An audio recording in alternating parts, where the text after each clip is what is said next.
tumatakbo sa disyerto, pinagtatawanan siya, nililibak siya. Pinupulaan ng kanyang Diyos. The same thing, ang Panginoong Jesucristo. Ang pagdating ng Panginoong Jesucristo, yung mga prophets, 800 years hanggang 100 years difference bago dumating ang ating Panginoong Jesucristo. 800, 900 years, panahon ni Noah, panahon ni Abraham, panahon ni ano. Pagdating kay Daniel, mga 70 years, ang difference bago ang Lord Jesus Christ. Ano ang pinrapisay nila? Pinrapisay nila yung pagdating ng Lord Jesus Christ in a manger.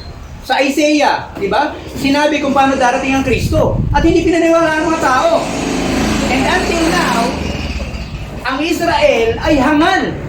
Hanggang sa ngayon, hindi nila pinaniniwalaan ang Panginoon sa Kristo. That is why, sa Revelation, nakikita nyo, sa 22, meron sinasabi doon na 144,000 na maliligtas. From what? The 12 tribes of Israel. Ibig sabihin, hindi buong Israel. Meron sa Israel na mako-convert na magiging mga Kristiyano. At sa panahon ngayon, meron tinatawag na Jewish Christians. In every tribe of Israel, there will be taken para makomplete yung 144,000 from the tribes of Israel.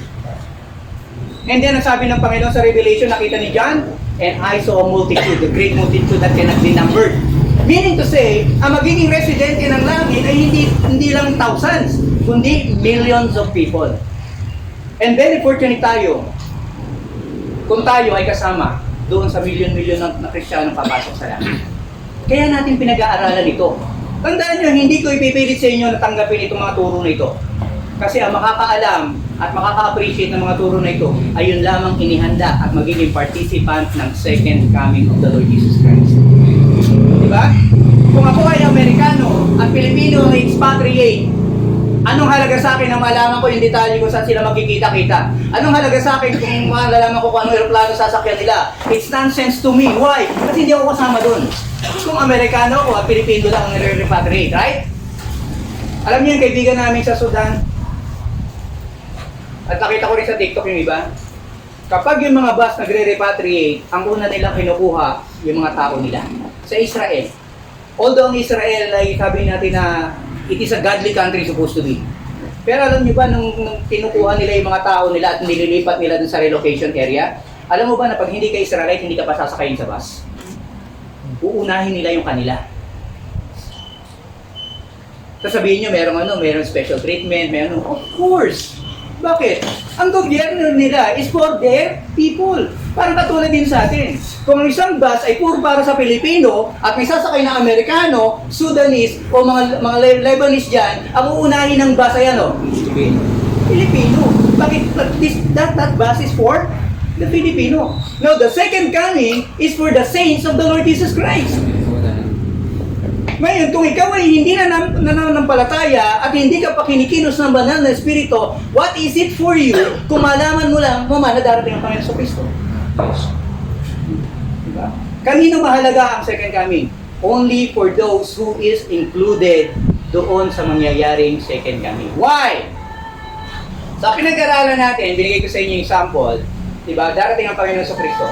Meron kasi nakarating sa akin na tanong, sabi niya, paano niyo nalaman na talagang na before tribulation, mangyayari yan? Bibigyan ko kayo ng mga sample. Meron ba sinabi sa Biblia?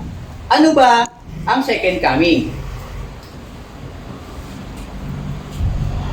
Kaya, nag-note na ako para at least hindi ako mawawala. Napupunta tayo sa kusasan.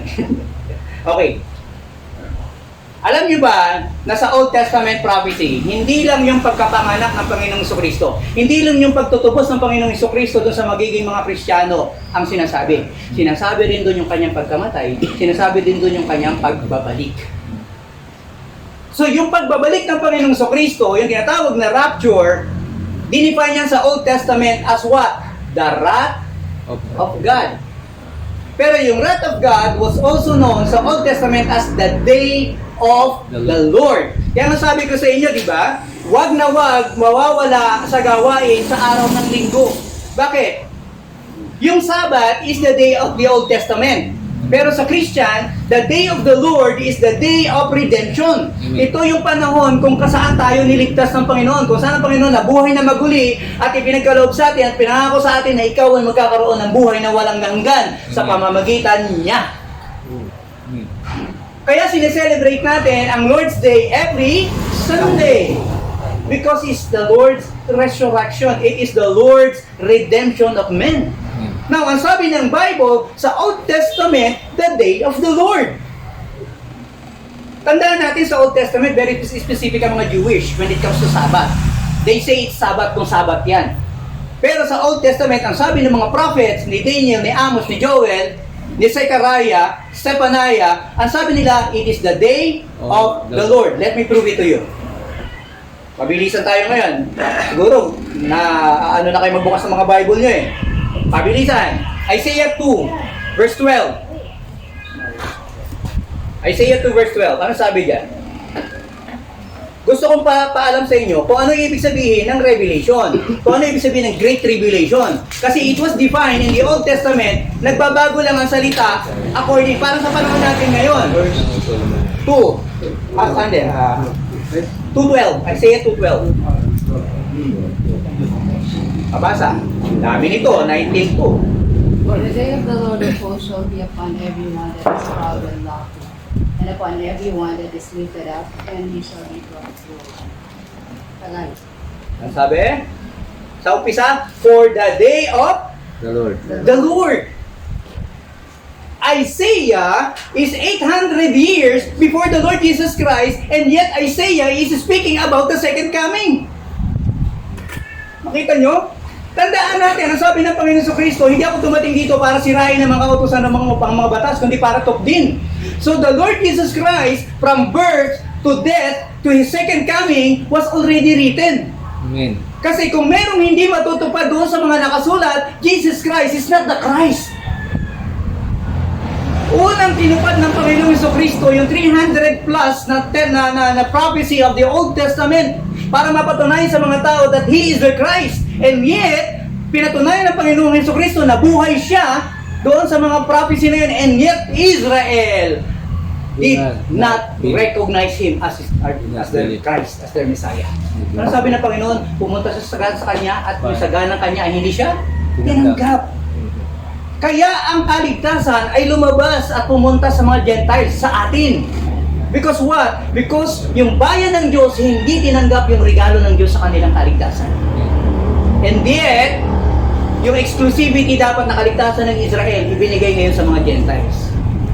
Naalala niyo yung mga parables na ginawa ng Panginoon? Yung babae, humihingi siya ng pagkain. Sabi ng Panginoon, hindi marapat na ibigay. Yung iba, na-offend dito. Sabi nila, ba't gano'n magsalita ang Panginoon? Kaya yung mga nagmumurang pastor, sinasabi nila, okay lang magmura.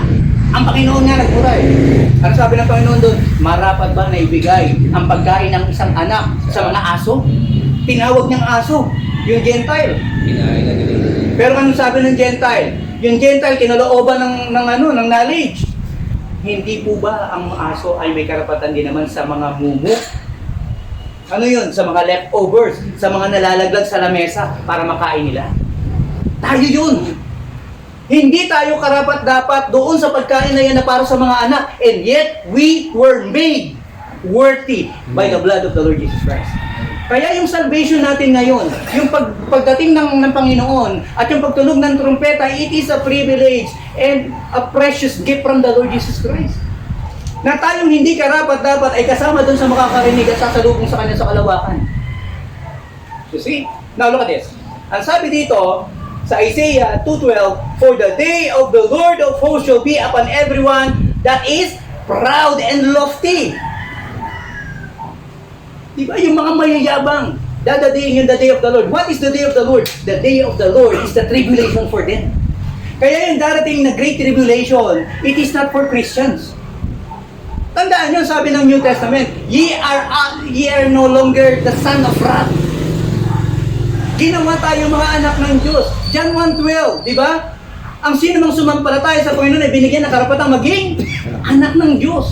So ngayon tayo ay mga anak na ng Diyos at hindi na tayo anak ng galit ng Diyos.